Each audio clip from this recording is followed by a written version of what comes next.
¿Alguna vez has imaginado poner tu cabeza sobre un libro, quedarte dormido en clase y de repente memorizar cada capítulo? Suena loco, ¿verdad?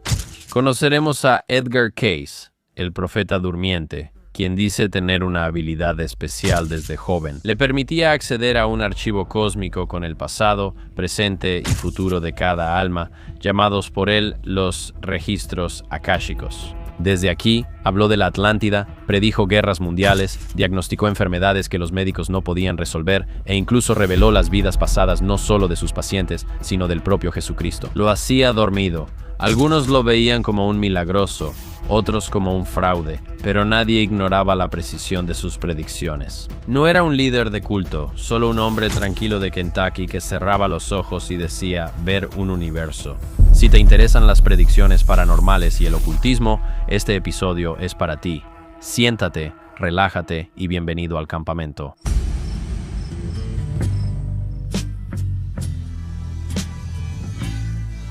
¿Qué tal, gente? Y bienvenidos de nuevo al campamento. Mi nombre es Mark Gagnon. Gracias por acompañarme en mi tienda, donde cada semana exploramos las historias más interesantes, fascinantes y controvertidas de todo el mundo y de todos los tiempos. Por siempre. Sí, este es mi intento de entender todo lo que está pasando en el mundo. Como siempre, estoy aquí con mi amigo Cristos Tacalambados, Calimera Cristos.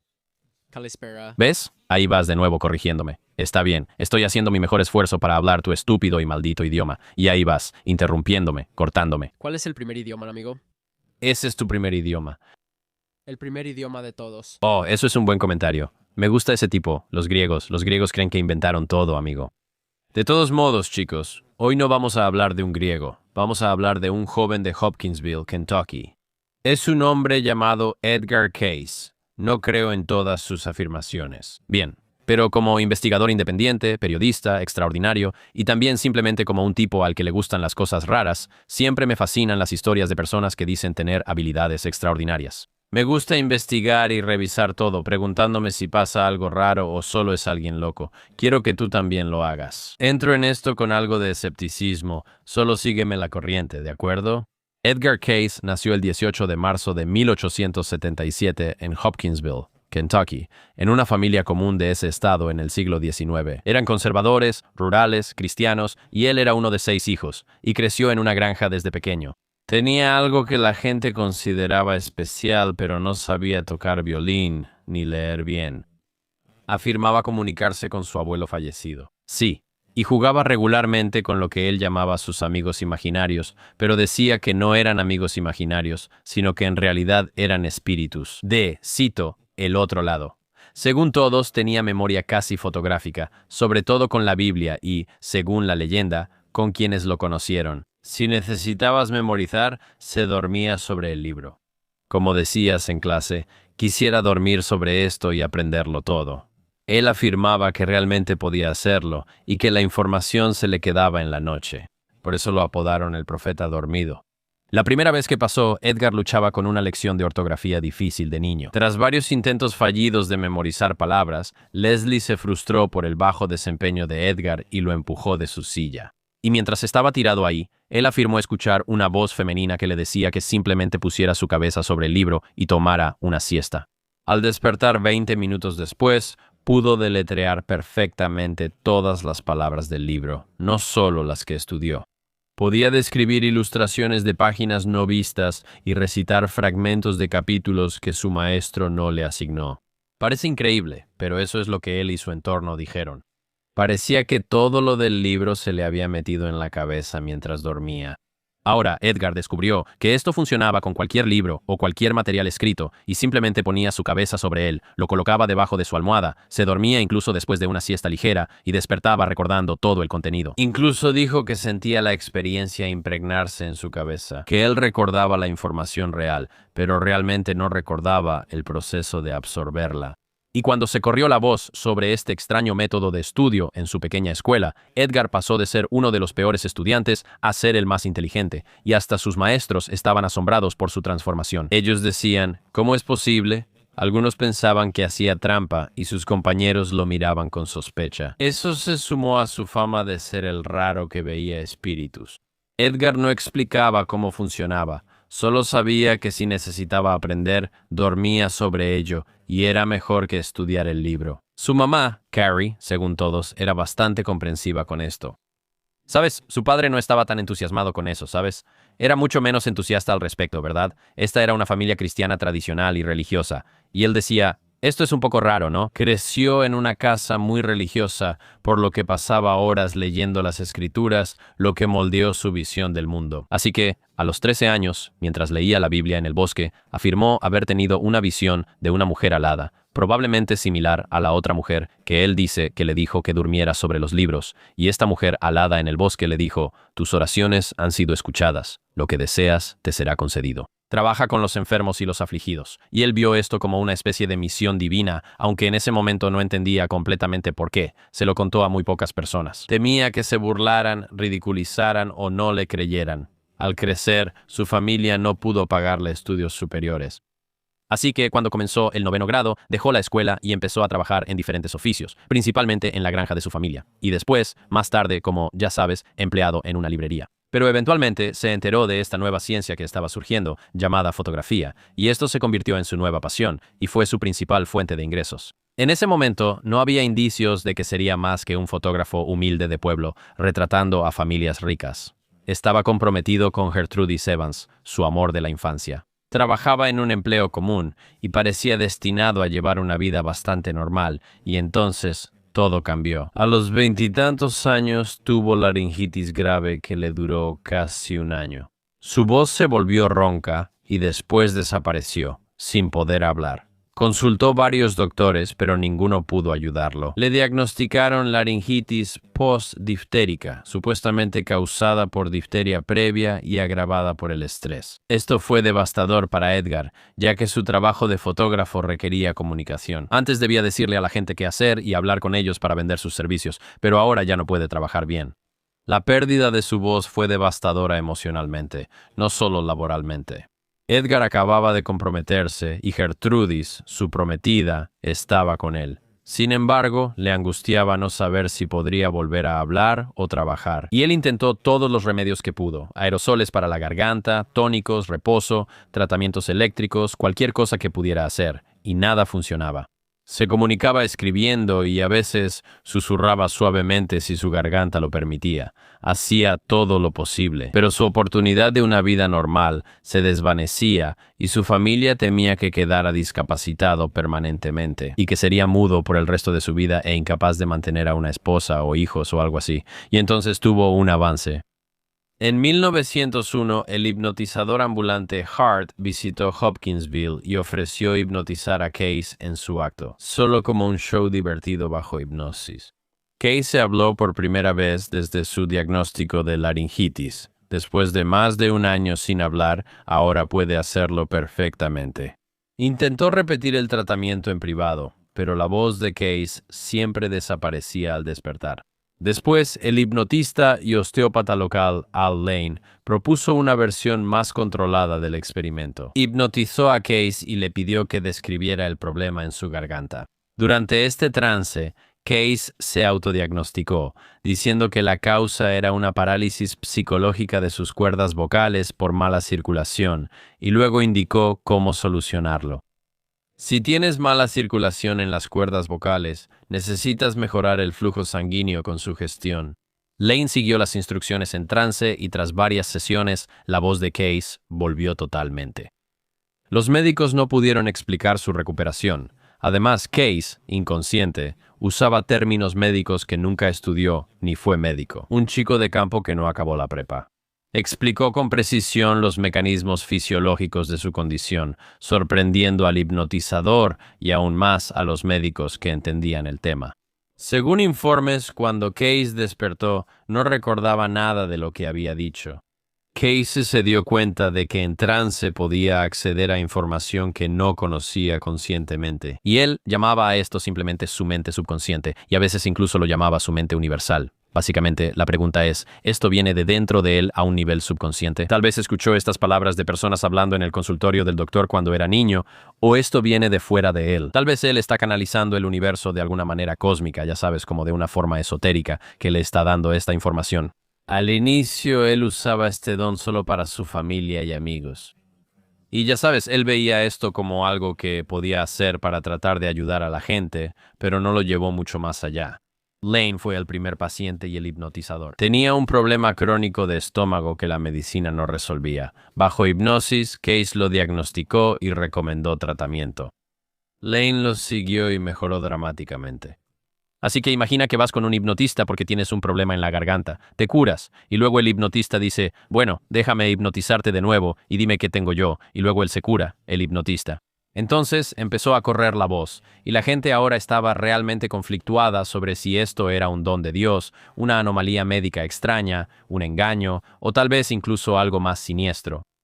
Para 1910 todo se volvió más místico.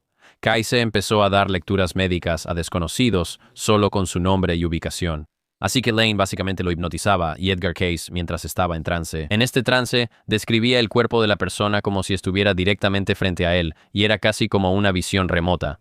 Si estás familiarizado con ese término, el proceso era básicamente lo mismo. Se acostaba, cruzaba las manos, cerraba los ojos y entraba en trance.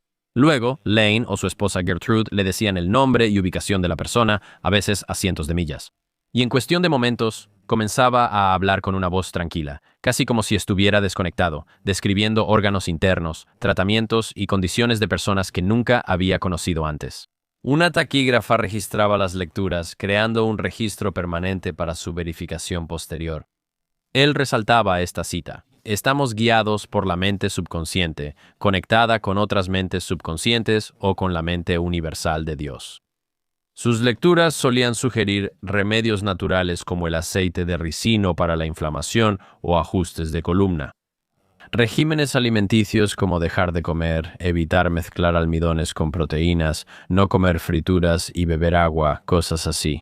Y lo que diferenciaba a Case de, ya sabes, el típico sanador ambulante, ya sabes, como un charlatán, es que él no daba consejos vagos ni panaceas universales, ¿sabes? Daba instrucciones precisas como qué vértebra ajustar, la temperatura de la compresa de aceite de ricino o cuántos días seguir el tratamiento. Muchas de sus recomendaciones incluían terapias antes consideradas marginales, pero que hoy son validadas. Conceptos como la salud intestinal o la conexión mente-cuerpo, que hoy se discuten mucho, antes se consideraban raros, holísticos o sin fundamento, incluso ciencia falsa.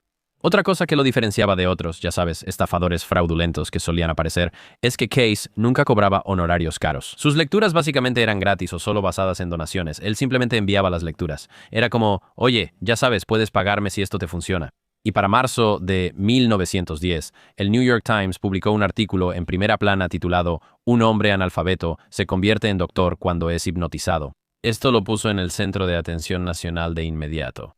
Y en un instante pasó de ser una curiosidad local, ya sabes, como el tipo en tu ciudad que hacía este truco loco, a convertirse en un fenómeno nacional. Y como resultado, empezaron a llegar cartas de personas desesperadas, suplicando por este tipo de recetas, o una lectura, o cualquier cosa. Doctores viajaban a Kentucky solo para observarlo trabajar. Algunos quedaban impresionados y otros decían que jugaba con la mente subconsciente. Al mismo tiempo, Casey estaba abrumado. Durante este periodo, él se mantuvo firmemente enfocado en la salud y realmente trató de, ya sabes, evitar cualquier tipo de tema espiritual o como esos temas de culto extraños, porque sentía que tal vez eso lo desacreditaría. Siguió como fotógrafo para mantener a su familia y daba lecturas en su tiempo libre, mientras él, ya sabes, podía acomodarlas, y también estaba luchando con la atención. Recuerda, él es un cristiano devoto.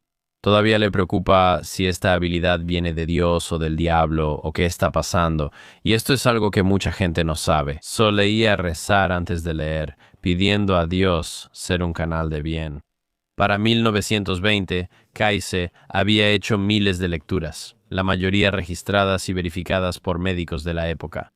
Eso mostró autenticidad en que lo que él hacía era verificable, realmente daba tratamientos a esas personas. Pero aún así, él seguía siendo muy humilde y algo conflictuado, nunca completamente cómodo con la atención que estas habilidades le estaban trayendo.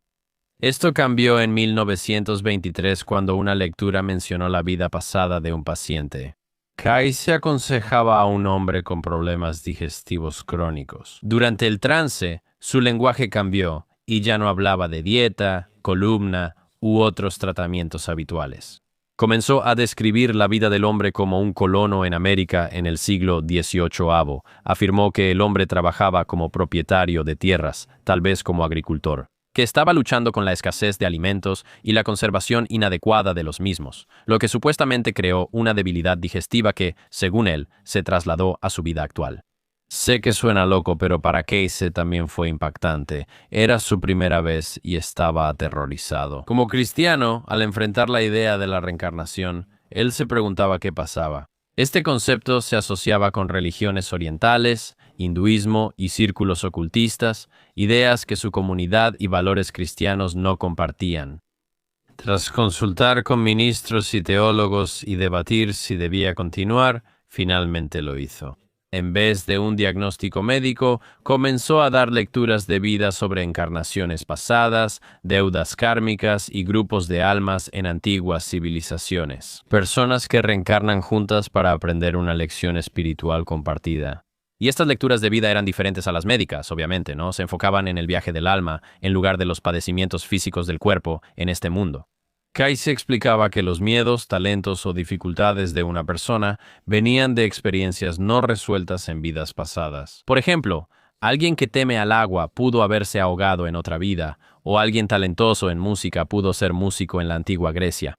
Entonces, como resultado, ahora está explicando que accedió a estos registros a través de algo que él llamaba los registros akáshicos. Este concepto proviene en parte de la teosofía de la escuela de Madame Blavatsky en Rusia. Se popularizó en Occidente gracias a Edgar Cayce.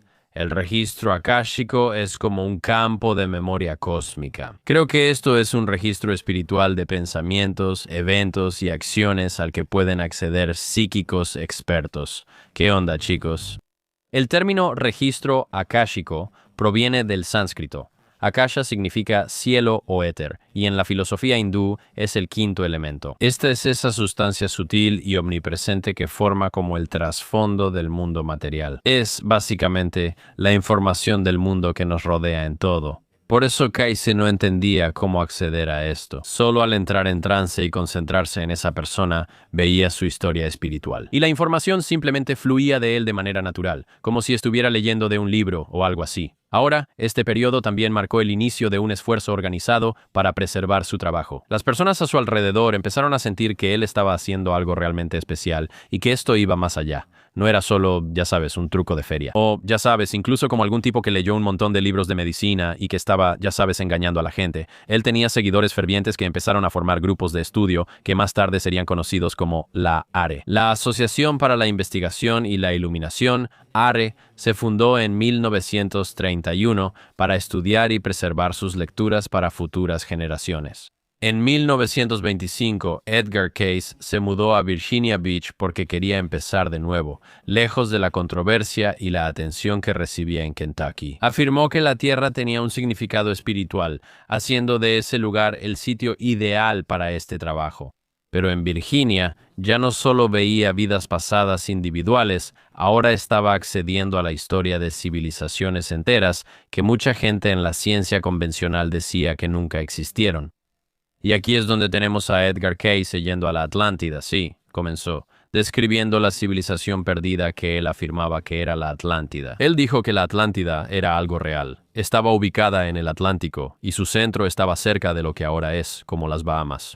La civilización usaba tecnología avanzada de cristales, llamados piedras de fuego o de dos ojos, que podían alimentar o destruir ciudades. Existió en distintas épocas. De nuevo, esto es solo lo que afirma Edgar Cayce. Él dice que el último periodo terminó alrededor del 10.000 a.C., lo cual más o menos coincide con la línea de tiempo de Platón, si estás familiarizado con cómo la narración inicial de la historia de la Atlántida por parte de Platón.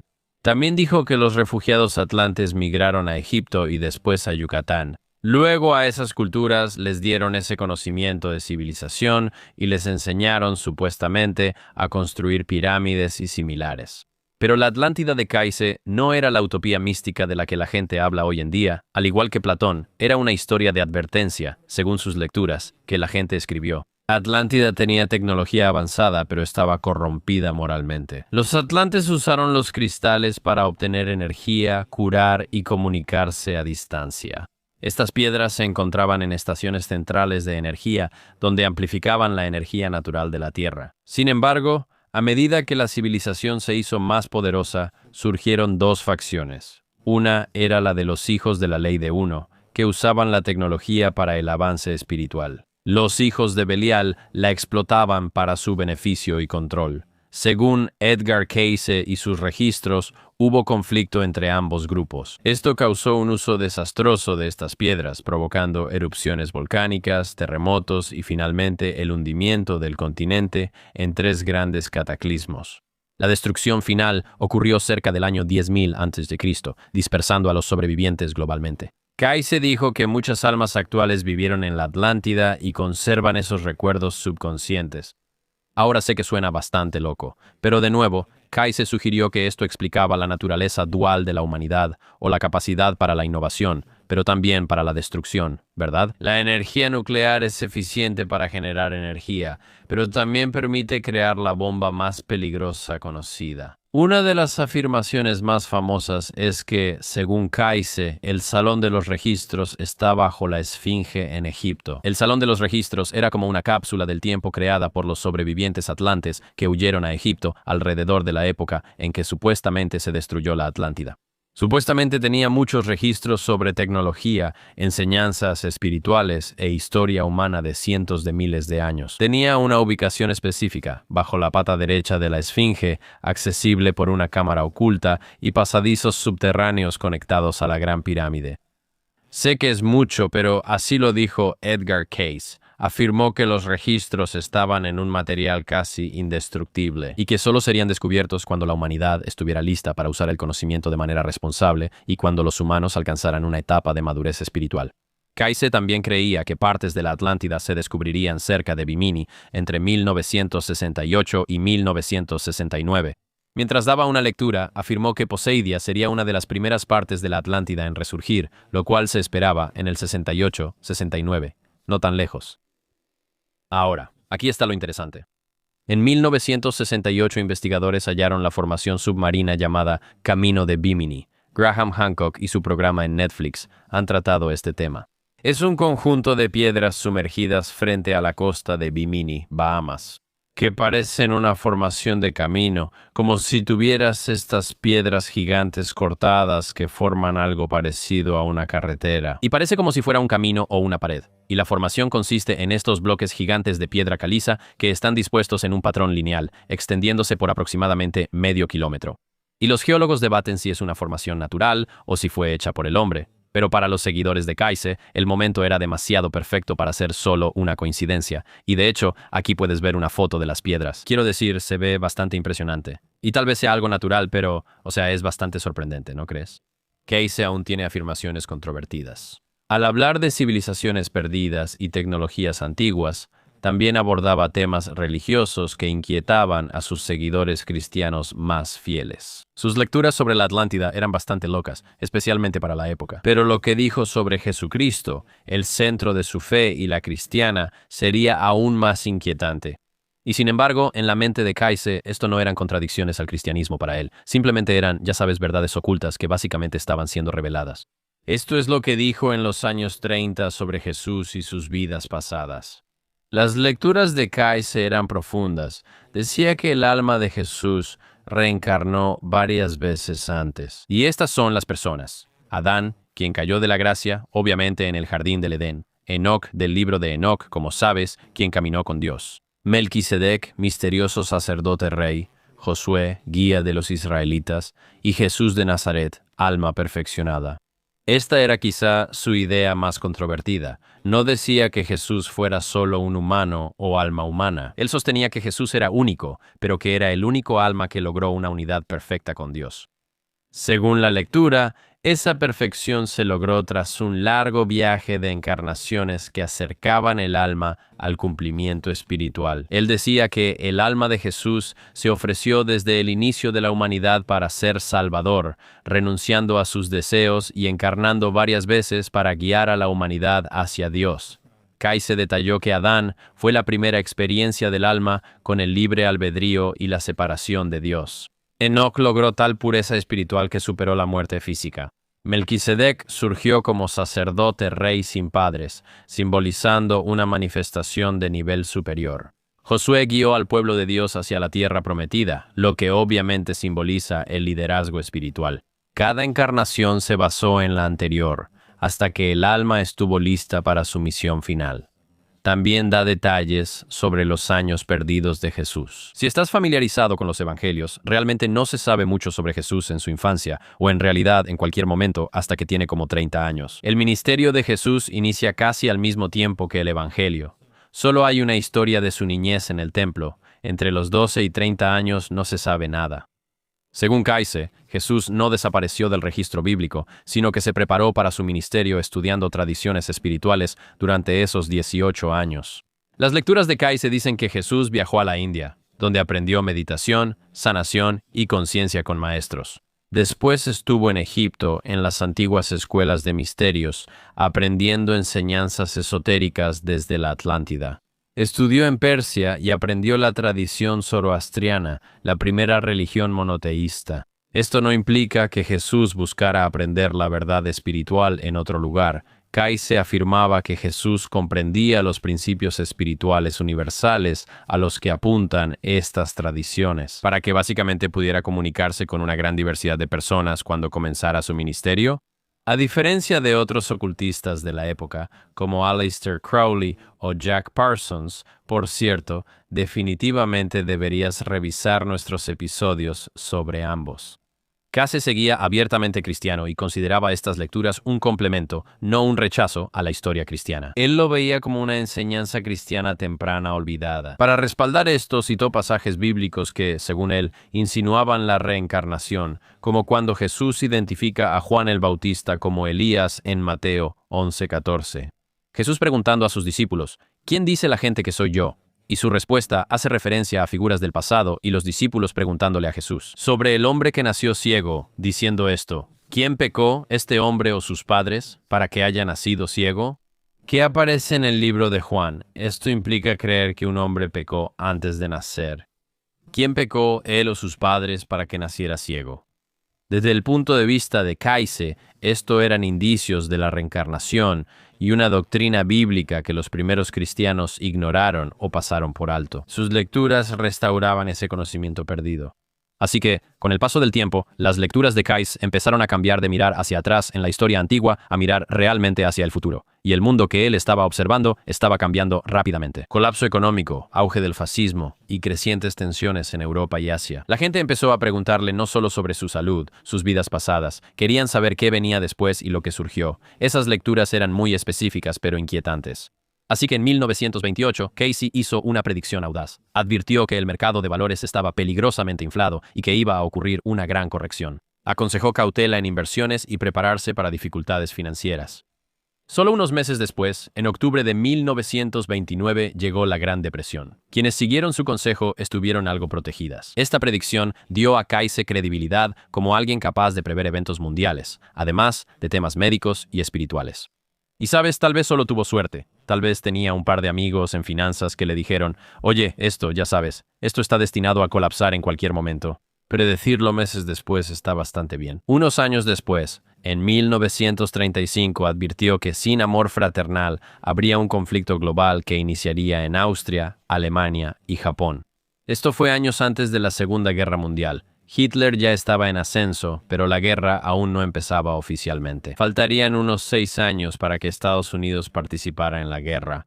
Este era un momento en que muchos buscaban recuperarse de la Gran Depresión. Sus lecturas describen el surgimiento de regímenes totalitarios y advirtieron que la falta de unidad y compasión llevaría a una destrucción sin precedentes. Él destaca el papel de Austria y Alemania, y solo 3 años después, Hitler anexó Austria, Alemania invadió Polonia y Japón se expandió en el Pacífico. Esto coincide con las advertencias de Kayse, quien también predijo importantes cambios geológicos en la segunda mitad del siglo XX. Predijo que de 1958 a 1998 la Tierra tendría cambios físicos drásticos. Afirmó que partes de la costa este se separarían y que California se deslizaría hacia el océano. Surgirían tierras en el Atlántico y Pacífico y el clima cambiaría mucho por la inversión de los polos. Describió estos cambios como eventos geológicos y metáforas de transformación espiritual. Algunos seguidores creen que el aumento de la actividad sísmica, el cambio climático y la erosión costera prueban que la profecía se cumple. Otros admiten que el cambio catastrófico que él mencionó no ha sucedido o aún no ha pasado. Afirmó que habría un despertar espiritual a finales del siglo XX y que China sería la nueva cuna del cristianismo. Fue una de sus profecías más extrañas, pues en los años 30 y 40 China no mostraba señales de convertirse al cristianismo. Kaise sugirió que China adoptaría un cristianismo fusionado con sus tradiciones espirituales, creando un nuevo movimiento religioso. Es una especie de hibridación. Algunos creen que alude al aumento de cristianos clandestinos en China y otros piensan que es algo no cumplido, o quizás simbolice un cambio espiritual mayor en la conciencia oriental. Ahora, lo interesante es que en realidad hay toda una secta de cristianos chinos que creen que Jesús viajó y murió en China, incluso tienen una tumba dedicada a él. Algunos cristianos chinos afirman que existió un emperador llamado Hong Xiquan, quien decía ser hermano menor de Jesús. Kaise hace sorprendentes predicciones sobre el futuro del planeta. Su futuro estaba llegando a su fin porque el trabajo que definió su vida ahora afectaba su salud. A principios de los años 40, aunque su salud empeoraba, él hacía hasta 8 lecturas diarias. Los doctores le decían que debía descansar y relajarse. Él pensaba que su trabajo era un mandato divino. ¿Recuerdas a la mujer con alas que le pidió cuidar a los enfermos? Así que, durante la Segunda Guerra Mundial, miles de familias le escribían, rogándole por lecturas sobre sus hijos o esposos que estaban luchando en el extranjero. ¿Iban a sobrevivir a la guerra? ¿Deberían enviarles paquetes de ayuda como todas esas cosas? Kaise era muy compasivo y no podía ignorar a estas personas, por lo que se exigió más allá de sus límites. Él siempre decía que no debía hacer más de 2 lecturas al día para no agotar su energía. Sin embargo, la cantidad de solicitudes desesperadas de madres o esposas necesitadas la llevó a ignorar su propio consejo, lo que deterioró rápidamente su salud. Tuvo fuertes dolores de cabeza, agotamiento, insomnio y presión arterial alta. Familia y amigos le decían que se detuviera, pero él sentía una obligación moral de hacerlo. Así que ya sabes, él incluso decía, ¿cómo puedo negarme cuando la gente está sufriendo? En el verano de 1944 se leyó a sí mismo y oyó su voz advertirle que debía descansar o moriría. Y trató de desacelerar, pero en ese momento el daño ya estaba hecho. Tras esta lectura, ayudó a fundar la ARE y a que sus lecturas se archivaran. Hoy existen más de 14,000 lecturas documentadas que abarcan salud, reencarnación, Atlántida, historia bíblica y profecías. Cada lectura fue transcrita por una taquígrafa, creando uno de los mayores registros de fenómenos psíquicos, si así lo prefieres llamar. La esposa de Case, Gertrude, y su secretaria, Gladys Davis, trabajaron incansablemente para preservar estos documentos. Trataron de mostrar lo escrito porque sabían que sería valioso para futuros investigadores. En septiembre de 1944, Kaise tuvo un derrame cerebral y quedó parcialmente paralizado. Su última lectura le sugirió descansar y falleció 4 meses después, el 3 de enero de 1945, a los 67 años. Tras la muerte de Kaise, su esposa Gertrude, devastada, falleció 4 meses después, en Domingo de Pascua.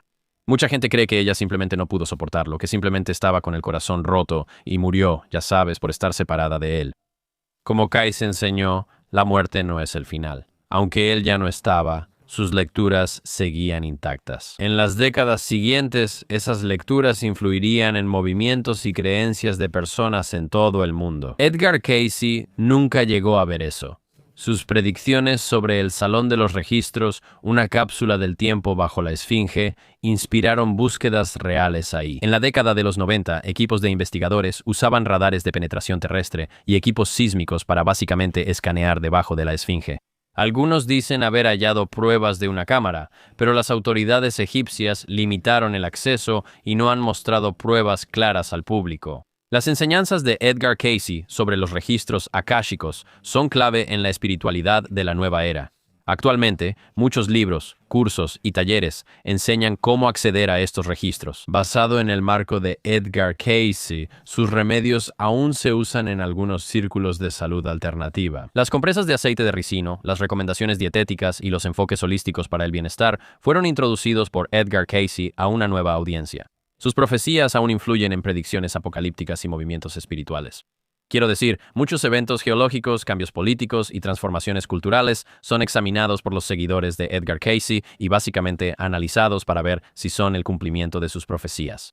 Es uno de los psíquicos más estudiados y su legado sigue inspirando y confundiendo a la gente décadas después de su muerte. Y eso, amigos míos, es la vida, el legado y las predicciones más locas de uno de los psíquicos más estudiados de la historia, el señor Edgar Cayce.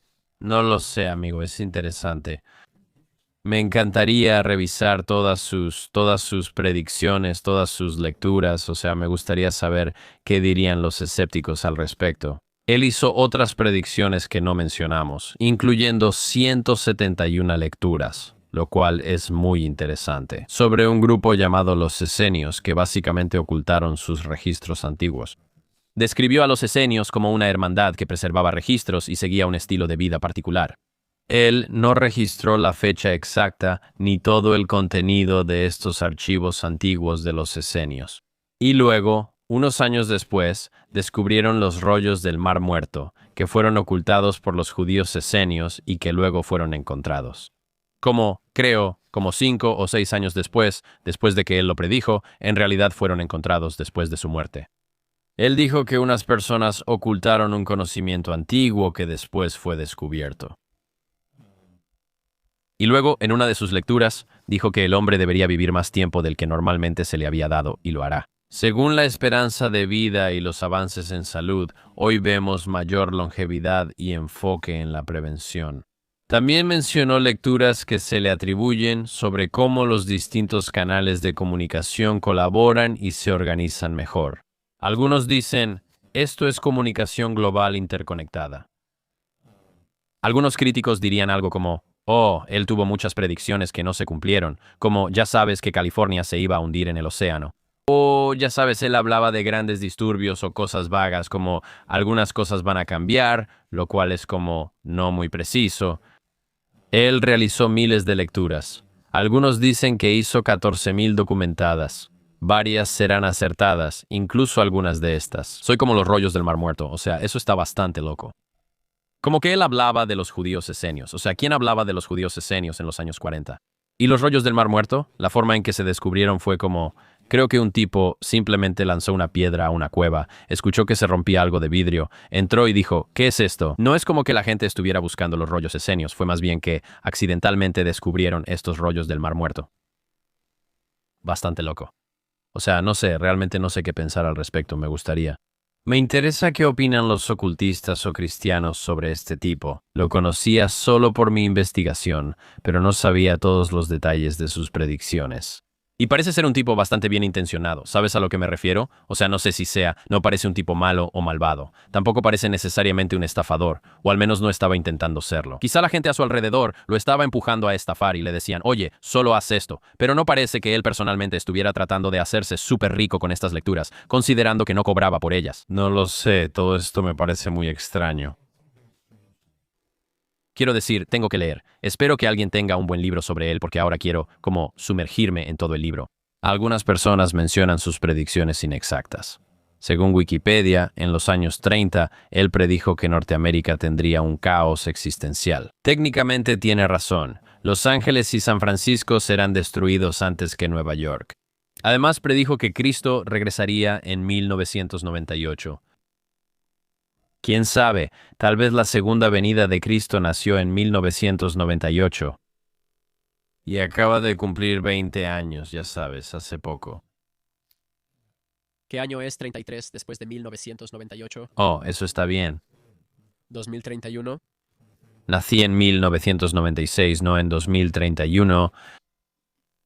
Así que casi lo alcanzo. 2 años demasiado temprano. Conozco a Jesús, casi lo alcanzo, pero tengo amigos nacidos en el 98. Seguro no es Sánchez, no creo que sea él. Solo logra volver con chicas al azar. Estoy pensando...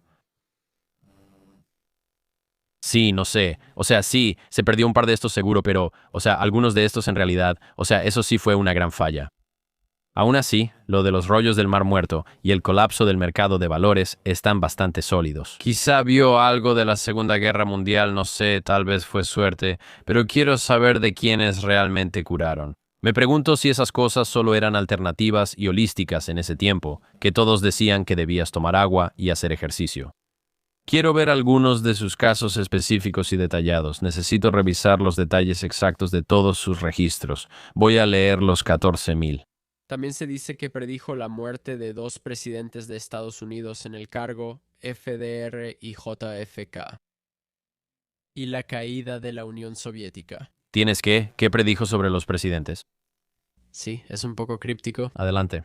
Habrá agitación, conflictos entre capital y trabajo y división interna, antes de que tengas al segundo de los presidentes que no vivirá para terminar su mandato, un gobierno de la turba. Oh, el segundo de los presidentes. O sea, es algo ominoso. Pero también ha habido más de 2 presidentes que han muerto en el cargo, ¿verdad? Bueno, durante su vida, Supongo que en su vida ya había algunos que habían muerto. Pero sí, o sea, FDR fue como, ¿qué? Finales de los 40 y luego, ya sabes, JFK fue en el 63. Sí, así que mira, tal vez se lo conceda. Y luego dijo que caería la Unión Soviética. Eso es una locura.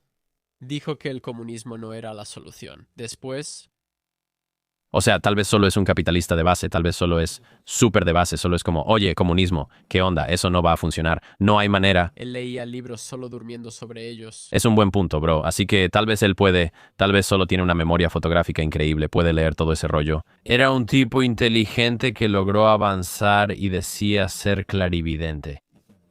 No sé, hermano. Debería leer más sobre este tipo. Tal vez hagamos otro episodio de seguimiento sobre algunas de sus otras predicciones. Digo, ¿ustedes qué piensan? ¿Creen que Edward Case estaba canalizando algo? ¿Creen que solo era un tipo inteligente que tenía buenas intuiciones? ¿Creen que solo tuvo suerte y dijo un montón de cosas y algunas resultaron ser ciertas, como la ley de los grandes números o algo así? Tengo curiosidad por saber qué piensan ustedes, dejen un comentario. Leo todos en YouTube y Spotify. Les agradezco por acompañarme en otro episodio de Camp y como siempre, pueden verme en la carretera. Mark Agnon en vivo. Pueden ver la mercancía en Camp RD. No puedo esperar para verlos pronto en mi tienda de campaña. Gracias. Christos, ¿algo más que decir? Los quiero, chicos. Muy bien, muy bien. Tenemos que terminar. Los quiero a todos, de verdad los aprecio y hablamos pronto. Paz.